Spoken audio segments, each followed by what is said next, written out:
No hay mejor adrenalina que esa de encontrarse con un equipo y crear una nueva realidad.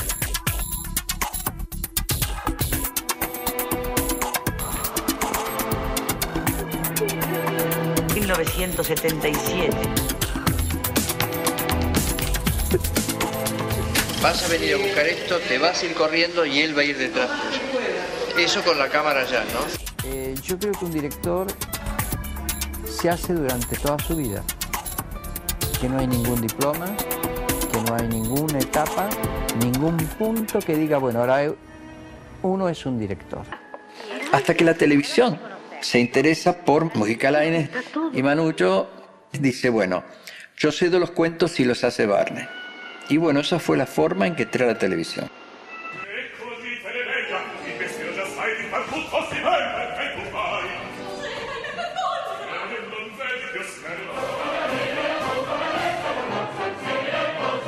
Yo he hecho desde el 2003 ópera, viniendo, como tanta otra gente, del cine, de la televisión o del teatro. Uno tiene que saber disfrutar de todo lo que ha hecho, de todo lo que ha tenido, de sentirse todavía con muchas ganas de hacer. Yo, por ejemplo, hoy no siento que nada esté cerrado, al contrario. Tengo una necesidad de un conocimiento que todavía es muy rico y que yo no conozco todo. Y también de hacer, de generar cosas.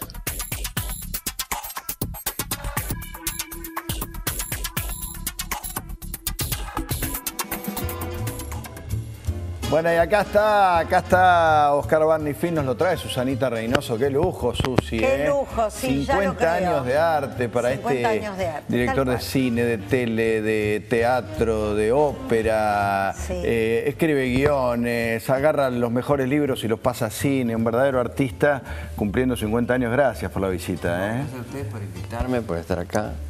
Qué grato es el estudio, ¿eh? ¿Viste?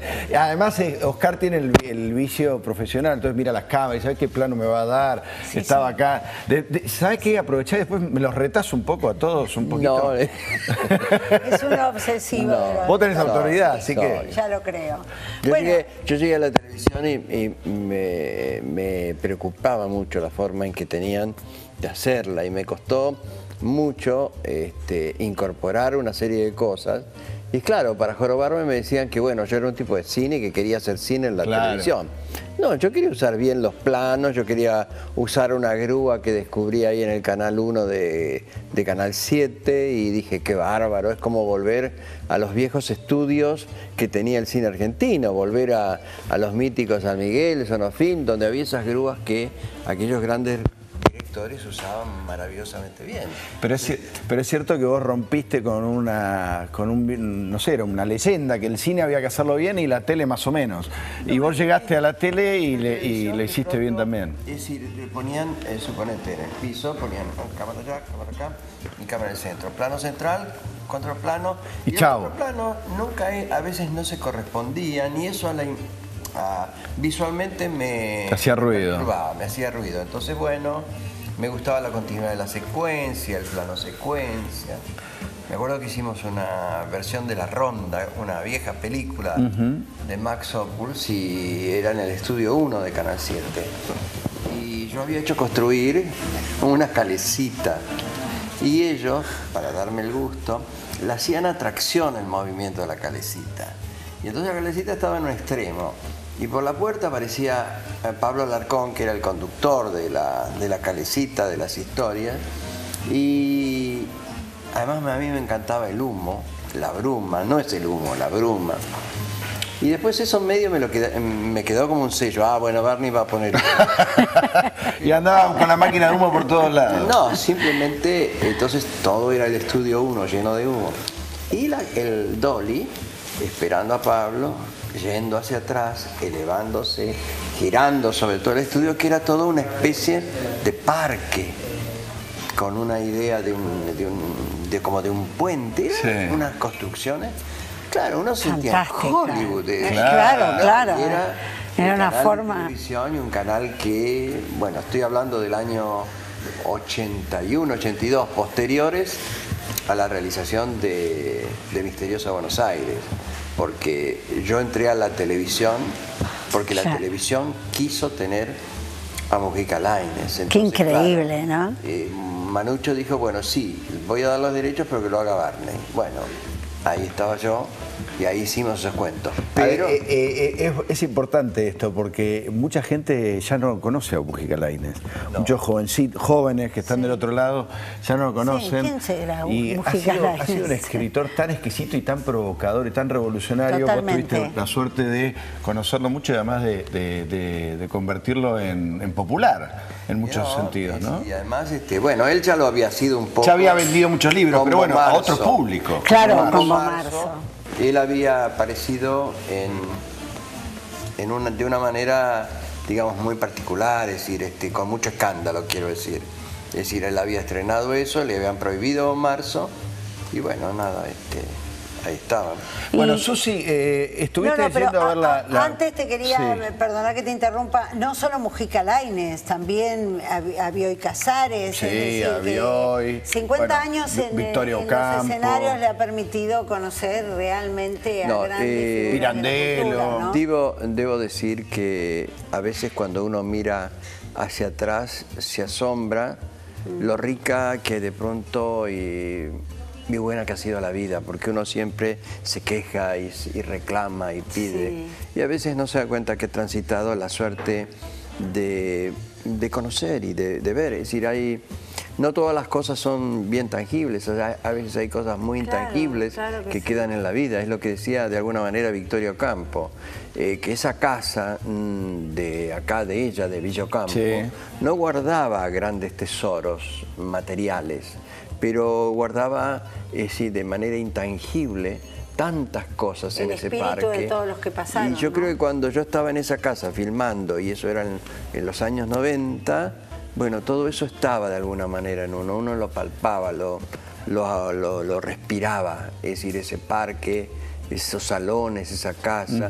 Y yo había creado tantos ritos, esos ritos de llegar a esa casa de Victoria Ocampo.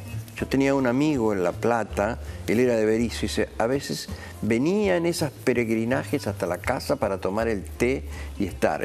Se llamaba Carlos Adán, era un profesor en Filosofía y Letras en La Plata, fanático de la literatura y admirador de ella.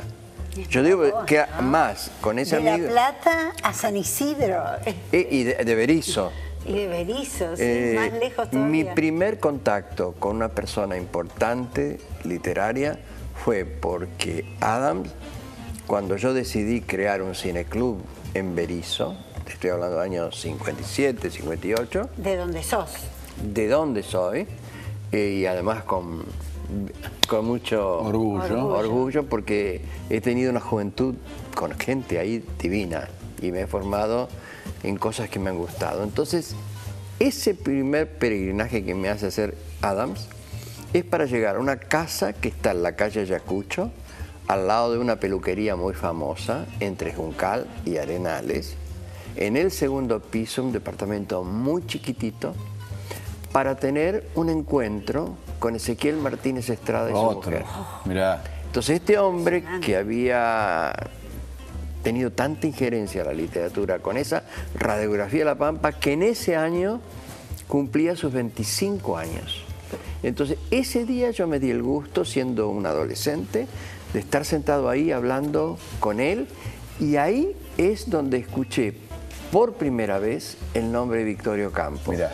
Y porque él estaba sumamente agradecido a esta mujer que ideológicamente con él tenía poco que ver, pero que le había publicado, le había ayudado en su estadía en un hospital, del cual terminaba de salir Martínez Estrada. Y era un hombre muy inteligente, muy agudo, pero muy amargado con la vida, ¿no? Es decir, esto sí yo... Pasa que era una época donde, y ahora vamos a ir un poco a la actualidad, pero después quiero que volvamos a eso. Era una época donde la literatura entraba por muchos lados en nuestra vida. La literatura formaba parte más de la esencial cultura en la vida de uno. Exacto. También, ¿no? Y en la vida de la comunidad ahora está mucho más Vicky Cipolitaki, que antes también estaban las Vicky Cipolitaki, pero ocupaban un lugar un poquito más... Yo lo que digo es que las cosas cambian, evolucionan, me parece bien todo, No, claro. no estoy por descartar nada. Digo que no hay que perder los lugares que también tienen otras cosas. Exactamente. Es decir, Claro. a mí la cultura es algo de lo cual se habla siempre y se preocupa practica poco. poco, sí. Exactamente. Sí. Entonces yo me canso ya de escuchar en cada cambio de gobierno que tenemos, que empiezan a hablar tarde, nunca temprano, nunca a tiempo, nunca para elaborarlo previamente, de la cultura. Entonces uno encuentra a sentir cierto vacío en lo que se dice y cierta decepción, desesperanza, pero claro, siempre está el trabajo, que es lo que te sostiene. Siempre está el trabajo, vos te metes tu propia mochila y decís, no, yo voy a seguir.